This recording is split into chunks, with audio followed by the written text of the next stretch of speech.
Totoy, tanong niya sa binatilyo. Ho, anong pangalan mo? Kapitbahay kasi ako ni Amado. Ngayon lang kita nakita rito. Opo. Kinup ko po kasi ako ni Don Amado. Bago lamang po akong nakatira rito sa kanila. Ganun ba? Alam mo ba? May kamukha ka. Ho? Oo, may kamukha ka. Siguro yung nanay mo. Kilala ko. Alam mo talaga kasing kahawig mo siya. Talaga po? Oo, alam mo ba, kamukha mo si Arsenia Valencia? Kaibigan ko siya. Alam mo ba, siya bang nanay mo? Ho, kitang-kita niya sa mukha ng binatilyo ang takot, kaya naman lalo siyang nagduda. Ali, pasensya na po. Kailangan ko nang pumasok sa loob. May iniutos pa po sa akin si Papa. Nagmamadaling pumasok ito sa loob ng mansyon. Walang hiya ka, Amado. Inilayo ko na nga ang anak mo sa'yo, pero nakita mo pa rin. Wika niya sa sarili. Agad siyang bumalik ng sasakyan at tinawagan ang isang private investigator. Pinaimbestigahan niya ang naturang binatilyo upang makasiguro. Kailangan niyang malaman ang pinagmulan nito. Hindi naman nagtagal at nalaman niyang ito na nga ang batang ninakaw niya, ang anak ni Margaret. Ang batang ibinigay niya kay Erlinda upang ilayo at itago. Sa dinami-dami ng bata na kailangan makadaupang palad ni Amado, ay sa mismong anak pa pala nito ang nakita sa daan. Hindi na siya nagtataka kung alam na nito mismo na anak nito ang binatilyo. Talagang sinuswerte ito sa buhay. Nakita na pala nito, magaling talaga ito. Sinisigurado niya na mapapakaba niya si Amado. Pinadala niya ito ng sulat na nagsasabi na alam na niya na natagpuan na nito ang anak na si Marco. Sinabi niyang kukuhanin muli ang anak nito. Sa isang iglap ay nadala nito sa Amerika ang anak. Magaling ito kung sa totoong magaling. Naitago nito ang anak sa Amerika. Ngunit hindi siya titigil hanggat hindi nakakaganti. Hanggang sa nabalitaan niya na lamang na nalulugi na ang ilang negosyo nito. Kaya naman, nang magkaroon siya ng pagkakataon ay hindi na niya pinalampas. Kumuha siya ng pang-front na tao para maging representative niya upang sa kanya may isang lani Don Amado ang lahat ng ari-arian nito. At ngayon nga'y hawak na niya ito sa liig.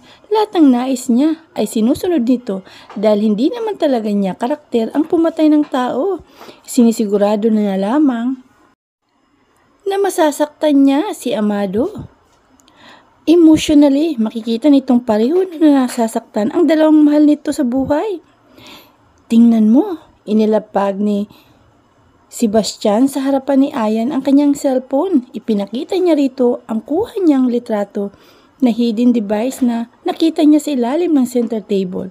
Mayroon na siyang ideya sa kung anong ibig sabihin ng lahat. Ang kailangan na lamang niyang malaman ay kung sino ang may pakana ng lahat ng nangyayari. Hindi niya ginalaw ang mga hidden devices na nakakalat sa mansyon upang hindi makahalata ang kung sino man na may kagagawa nito. Ayaw man niyang isipin pero pakiramdam niya ay hindi maayos ang kalagayan ni Don Amado na ama na pala niya. Ang ipinagtataka na lamang niya ay kung ano ang motibo ng gumagawa nito. Kunot ang noo naman na tiningnan ito ni Ayan. Hindi lamang yan ang palagay ko na nakatanim sa mansyon. Hindi ko pa hinahalugog ang buong paligid ng aming tahanan. Pagpapatuloy pa niya. Oo, mas mainam nga na huwag mong munang galawin. Hayaan mong isipin ng may gawa niya na wala pa kayong alam. May nakaaway bang pamilya mo? O di kaya naman ay may kilala ka bang pwedeng gumawa nito? Wala akong kagalit. Hindi ko lang alam kay Papa ay kung mayroon ba, pero may palagay ako na yung baliw-baliwan ang naglagay niyan sa mansyon. Yan ang pakay niya, ang makapagtanim ng mga hidden device. Sa anong kadahilanan? Mayroon na akong naiisip, pero kailangan kong makumpirma yun sa iyo. Sa palagay ko ay pinagpiestahan ang pamilya namin ng sino mang may gawa niyan. Sige, sa lalong madaling panahon ay malalaman natin kung anong nasa likod ng mga ito. Marami pa silang napag-usapan na plano bago siya umuwi ng mansyon. Pag-uwi niya ay kagad niyang dumiretso sa kwarto nila ni Tin. Ngunit wala roon ang dalaga. Kakatukin na lamang niya ang banyo nang bigla itong bumukas. Wala si Tin. Nasaan ito? Muli siyang bumaba upang hanapin ito. Saan ito maaring magtungo? Sunod-sunod na ang nagiging pag-alis isa-isa ng mga nakatira sa mansyon. Nagtungo siya sa may kusina at dinatnan niya na nakasalukuyan na nagluluto si Sarah. Sarah, nasaan ang senyorita Celestine mo? Pasensya na po, senyorito. Hindi ko pa po siya nakikita magmula pa po kanina. Ha? Sigurado ka ba? Opo, malungkot na tugon nito. Agad siyang nagtungo sa labas. Sagad siya nagtanong. Tinanong niya sa guard ang kaparehong tanong niya kay Sarah. Sir, umalis po si senyorita. Kasama niyang umalis si Mamika. Bumalik siyang muli sa kwarto nila ni Tin. Maganda nga nakasama muna ito ni Mika para makalimot ito pansamantala sa mga problema. Ipinasya niyang suyurin ang silid nila ni Celestine. Kailangan niyang malaman kung pati ang kanilang kwarto ay may hidden device. Magmula sa kwarto hanggang sa banyo ay sinuhid niya yun. Wala pa siyang nakikita na kahit anuman. Pagkuhan ay naisipan niyang buksan ang cabinet ni Celestine. Pagbukas na pa lamang niya ay ang amoy na niya pabango nakakilala niya. Hindi niya alam kung anong nagtulak sa kanya upang pati ang personal na gamit ni Tin na nakasilid sa maleta ay pinakailaman niya. Kinalkal niya yun na tila ba ay mayroon siyang kailangan na makita roon. Ngunit wala naman siyang nakitang kakaiba. Isasara na lamang niya ang cabinet na may biglang mahulog na isang bagay sa ilalim ng kasuotan ni Celestine na nakahangil. Kuryosidad ang nagtulak sa kanya para tingnan kung ano ang gamit na nahulog sa ilalim. Hinawi niya ang mga nakasabit na bestida. Kunot ang noo na pinulot niya ang isang maskara. Pamilyar kasi sa kanya ang disenyo nito. Ngunit bakit napunta sa gamit ni Tin? Nagkibit na lamang siya ng balikat. Siguro nga ay kamukha lamang, pero bigla ang dagundong ng puso niya. Coincidence lamang ba ang lahat? Kapareho nito ang gamit na pabango ni Tin. Tapos ngayon ay maskara naman. Idagdag pa na halos tansya niya ay magkapareho ng taas at kutis si Angela at Tin. At ang Angela na lasing na yun na hinatid pa niya sa mismong bahay nito ay isang empleyado sa nasabing club. Ayon sa ID nito at keycard, nakakalito dahil may anak na ang isang Angela na hinatid niya. Pero virgin naman ang nakuha niyang Angela ng araw na yun. Paroon at parito ang ginawa niya sa kabuuan ng silid nila ni Celestine. Talagang binibigyan siya ng palaisipan ng mga pangyayari. Naisip niyang tawagan si Dylan upang hingi ng tulong nito. Pare, wika niya nang marinig niya ang tinig nito sa kabilang linya. Kumusta ka na pare? Tanong nito. Ayos naman, hindi na niya nais pa na ipaalam dito ang mga problema na kinakaharap niya. Marami lang akong mga inaayos ngayon dito sa mansyon. Okay, sige. Basta anumang oras ay libre ako. Nakauwi na ako rito sa bahay. Balita pa nito sa kanya. So, wala kang gagawin? Wala, natapos ko na lahat ang mga appointment ko. Bakit? Mayroon ka bang nais sa akin? Oo sana, ang maigi pa ay magkita tayo ngayon. Simple pare. Hindi siya mapakali. Kung kakayanin ay ngayon na nila pupuntahan ang babae. Sakto kasi at Sunday, walang pasok sa club. Malaki ang tsansang datna nila si Angela. Kasalukuyan na nga sila ngayon na magkaharap ni Dylan sa isang mesa. Nag-order lang sila pareho ng snack na sa naturang kape. Natatandaan mo yung babae sa club? Simula niya. Sa aling club pare? Tumatawang tugon pa nito. Sa Wallflower Club, meron pa bang iba? Kung saan mo ako dinala? Sino ron? Yung pinanalunan natin sa bidding, yung mismong regalo mo. Si Angela. Why? Don't tell me na namimiss mo siya. Hindi, siyempre. Gusto ko sanang malaman ang identity niya. May kailangan akong malaman tungkol sa kanya, pares. Since member ka ng club, umaasa ako na matutulungan mo ako. Pare, kinalulungkot ko pero baka hindi kita matutulungan sa bagay na yan. Confidential ang identity ng empleyado at members doon sa club. Wala kasing access sa personal na pagkakakilanlan ng mga empleyado. Pasensya na. Pero alam mo ang buong pangalan ng babae, hindi ba? Oo, Angela Mercado ang buong pangalan niya. Sigurado ka ba? Hindi pa rin siya makapaniwala. Oo, kasi ay ibinibigay naman ang details yun sa papeles na pinirmahan ko. Regarding sa komisyon na nakuha niya, pwede bang puntahan natin ngayon? sa tinitirahan niya ang babae na yun, Dylan. Teka, bakit ba masyado kang interesadong malaman ang tungkol sa Angela na yun? Baste, isa pa, tulad nga ng sinabi ko kanina, ay hindi namin makikita ang lahat ng impormasyon tungkol sa mga empleyado ng club. Kaya hindi ko alam kung saan nakatira yun. Alam ko na ang address niya. Parang may mali kasi sa pagkatao niya, Dylan. Parang iba ang Angela Mercado na nakasama ko ng gabing yun. Parang magkaibang tao sila. Ha? Alam mo talaga ang address? Ramdam niyang nalilito na si Dylan sa kanya. Oo, wala naman sigurong magkakapangalan ng empleyado ang club niyo, pare. Tama ba ako?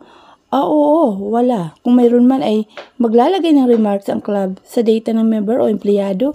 Then, ang nakita ko sa labas na Angela Mercado, pare, at ang nakasama ko ng gabing yun ay iisa. So, pare, magkaibang tao ang nakasama kong Angela sa club at ang nakita ko sa labas. Malamang pare, baka naman kasi talagang iba. Magkapangalan lang, sumandal si Dylan sa upuan nito. Hindi mo naiintindihan, pare. Empleyado ng club ang nakilala ko sa labas. Nalilito na tumingin sa kanya si Dylan, kaya naman isinalasay na niya rito ang kwento at ang dahilan ng pagiging interesado niya sa pagkatao ng babae. Maliban sa koneksyon nito kay Celestine. Hindi kaya masyadong nagiging malawak lang imagination mo, pare. Kuminto ni Dylan, pagkuhan, iniisip mo talaga na maaring may babaeng pinagpanggap si Angela na siya ang pinapasok niya sa club. Hindi ko alam kung anong masasabi ko riyan. Pare, kung tama ang hinala mo, ay violation sa company ang ginawa ng Angela na yun. Nagpapasok siya ng outsider sa club. Malaki ang posibilidad na may nangyari na ganun, pare. May anak na ang Angela Mercado na yun, pero birhin ang nakasama ko sa kama. Ang isa pang nakapagtataka ay hindi niya ako kilala. Umiinom muna si Dylan ng pineapple juice bago nagsalita. Okay, sige. So, gusto mo ng personal kong kausapin ang babae na yun? At tinuturuan mo talaga ako na pagbantaan siya na mawalan siya ng trabaho kapag hindi siya nagsabi sa akin ng totoo? Nakikinsing wika pa ni Dylan sa kanya. Yes, kailangan ko nang malaman agad, pare, ang totoo. Hindi ako matatahimik hanggat hindi ko nakukumpirma ang katotohanan. Tanong ko lang, anong mapapala mo kapag napatunayan mo na tama ang hinala mo? Bakit ba kailangan mo pang pagtuunan ng pansin ang na-virgin mo? Kasal ka na, hindi ba? Don't tell me, gusto mo pang makaisa ron sa mapusok na babaeng yun na inalok ang virginity sa'yo. Hindi ganun yun, pare. I feel na mayroon ka pang hindi sinasabi. I suggest na sabihin mo na ang lahat. Dahil iniisip ko na si Celestine ang babaeng yun, Dylan. What, pare? Hindi makapaniwala ang sambit ni Dylan. Inamin din niya rito ang lahat sa huli. Wala sana siyang balak na sabihin ng buo ang dahilan, ngunit mabuti na rin siguro na alam nito para malutas na nila ang misteryo sa magkaibang babae na nakasama niya. Pero iisang pangalan ang pagpapakilala. Kasalukuyan na nga silang nasa harap ng apartment na tinitirhan ni Angela. Nagpasya na silang kumatok sa pintuan. Pagkatapos lamang ng mga 4 na katok ay nagbukas na sa kanila. Nang makaraan na ihatid niya si Angela ng lasing ay hindi na siya nakapasok. Nang nagpapakilalang kuya ng babae dahil nakahiga raw na at natutulog na sa sala ang pamilya nito. Nagpapasalamat na lamang ang kuya nito sa kanila ng kasama niyang tanod ng barangay. Magandang araw po, bati nilang dalawa ni Dylan sa babaeng nagbukas sa kanila. Automatikong ngumiti naman ang babae sa kanila. Kitang-kita sa mukha nito ang hindi mapigilan na paghanga marahil sa kanila. Ang kaibigan naman niyang si Dylan ay tila nagugustuhan ang inaakto ng babae. Hoy, Clara, sino ba yan? Wika ng kalalabas lamang sa banyo ng marahil ay asawa nito. Teka, ikaw ang naghatid kay Angela, hindi ba? Opo, ako nga po. Nakangiting sagot niya sa lalaki. Tumatangang wika pa nito sa kanila. May kailangan kayo sa kapatid ko? Oo sana, mari ba namin siyang makausap ngayon? Importante ba ang pakay nyo? Natutulog pa kasi siya, puyat din. Kasi yun, ang isang yun sa trabaho. Oo, importante ito. Tungkol nga ito sa trabaho niya. Ani Dylan, may kailangan siyang malaman sa amin. Ikaw? Wika nito kay Sebastian. Akala ko ba hindi mo kilala ang kapatid ko nang ihatid mo siya rito? Bakit ngayon ay narito ka at may pakay kayo na sinasabi sa kapatid ko? Nagkatinginan sila ni Dylan sa tanong na iyon ng lalaki. Ganito kasi yun pare, ako kasi ang may kilala sa kapatid mo. Nagkataon naman na itong kaibigan ko na ito ay nakilala pala ang kapatid mo dahil sa identification card nito. Nabanggit kasi niya yun sa akin dahil nga isa ako na member sa club. Pinapasukan ng kapatid mo. Ano ni Dylan dito? Ha? Ibig niyo bang sabihin na isa ka sa boss ni Angela? Parang gano'n na nga. Nanunuring tingin ang ginawa sa kanila nito. Tila inaarok nito ang katotohanan sa sinabi nila. Sige, sandali lamang at kakatukin ko siya sa kwarto niya. Aakyat na lamang ito ng hagdanan sa itaas na magbago ang isipan. Clara, ikaw ang kumato kay Angela. Utos nito sa babae na mabilis naman itong tumalima. Pasok muna po kayo. Maupo kayo. Teka lang pala. Inalis muna nito ang mga gamit na nakalagay sa sopa at pagkuhan ay pinagpak. Pasensya na kayo rito sa bahay. Wala maliit lamang ito apartment. Dito lang kami sa ibaba kaya maraming gamit. Kasalukuyan kasing nakakalat ang mga laruan ng bata na nakatiles na sahig. Naglalaro ang dalawang bata na parehong mga babae. Sa tantya niya ay nasa edad na 4 hanggang 5 taong gulang ang mga ito. Sa sopa naman ay nagkalat ang ilang kasuotan na tulad ng kamisita at pati tuwalya. Ang kusina ay medyo makalat. Walang divider ang sala at kusina ng mga ito. Ayos lang pare, salamat. Sabay na tugon nila habang pinagmamasdan ang kabuuan ng apartment. Ano, Clara, gising na ba? Tanong na lalaki sa babae na kasalukuyan na pababa ng hagdanan. Oo, gising na. Bababa na lang daw siya. Sige, merienda gusto niyo ba? Alok ng lalaki. Mayroon ba? Ani Dylan. Siniko niya ang kaibigan. Pasensya ka na sa kanya. Mapagbiro lang talaga ito. Wika niya. Okay lang, sige. Nakangiting tugon nito sa kanila. Clara, bumili ka muna ng merienda nila sa tindahan ni Aling Kasing. Baling nito sa babae. Ha? May utang pa tayo roon, kuya. Sigurang hindi tayo pautangin nun. Magagalit pa sa akin yun. Kung gusto mo, ikaw na lang ang pumunta sa sagot ng babae. Pambihira ka naman, Clara. Sabihin mong magbabayad din tayo. Hinihintay lang ang sweldo. Kulang ka naman ng diskarte. Kumuha si Sebastian sa wallet ng 1,000 na buo at inabot sa lalaki. Ito pare, tanggapin mo. Pakibili mo rin ang mga bata sa gusto nila. Sigurado ka ba? Salamat ha. Hindi na ikuble ng lalaki ang kasiyahan sa mukha. Ako na lang ang bibili, Clara. Ikaw na munang bahala sa kanila rito. Maya-maya nga'y dinig na nila ang mga yabag na pababa ng hagdanan. Mami, sino bang bisita mo? Dinig nila. Ang tinig ng isang bata. Hindi rin kilala ni Mami. Bibi, sagot ni Angela. Sana si Papa na lang, wika ng batang babae. Magkaagapay na bumaba ang mag-ina. Nakasuot lamang ng isang maliit na bestida si Angela. Katulad nito ay nakabestida rin ang bata. Hinahanap niyo raw ako. Tanong nito sa kanila. Muli ay makikita at mapapansin sa mukha nito na hindi malamang talaga siya nakilala ng babae. Kung totoong ito ang nakasama niya ng gabing yun, dapat ay nakilala siya nito ngunit wala itong bakas na pamilyar siya sa babae.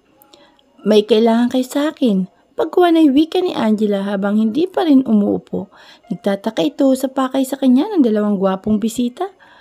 Anak mo? Sa halip ay tanong ni Dylan. Napaka-cute kasi. Nilapitan pa nito ang bata. Hi, Bibi. Anong pangalan mo? Gianna po. Pagkuhan ay bigla itong nagtago sa likod ni Angela. Pasensya na kayo. Mahihain din kasi itong anak ko. Nasaan ang daddy niya? Sorry ha. Hindi ko pa kasi kayo kilala. Sa halip ay tugon nito sa kanila. Hindi nito pinansin ang tanong ni Dylan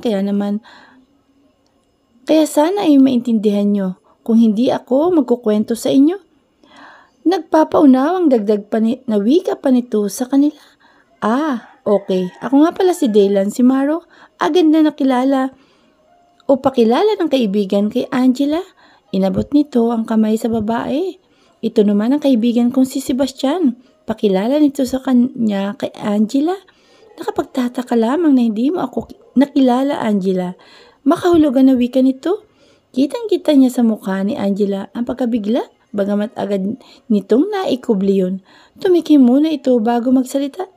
Ate Clara, mari bang iwan mo muna kami? Kung pwede, isama mo na rin si Jana sa labas. Heto, ibili mo sila ng merienda kay Aling Tasing. Inabutan ito ng pera. Akala pa nga nila hindi na tatanggapin ang tinatawag na Clara ang pambili dahil nagbigay na sila sa kasama nitong lalaki. Pero tinanggap pa rin ito na ang ibinigay ni Angela. Okay, walang problema Angela. Binuhat muna nito ang batang si Jana. Pagkatapos ay tinawag na nito ang dalawang bata na dinatnan nilang naglalaro sa sala. Anak pala nito ang mga yon. Kilala nga kita, baling nito kay Dila nang lumabas na si Clara. Paano ba kitang makakalimutan gayong napakalaki ng komisyon na nakuha ko sa'yo? Ikaw ang nakipagbidding isang gabi sa club. Hindi ko lang talaga sinabi na nakilala kita. Pagdadahilan nito, kasi confidential lang ang identity mo, hindi ba? So, nakilala mo ako? Oo naman. Ang problema kasi ay hindi ang mukha mo ang natatandaan kong nakasama ko noon. Ha? Naging malikot ang mata nito. Patunay na may tinatago ito.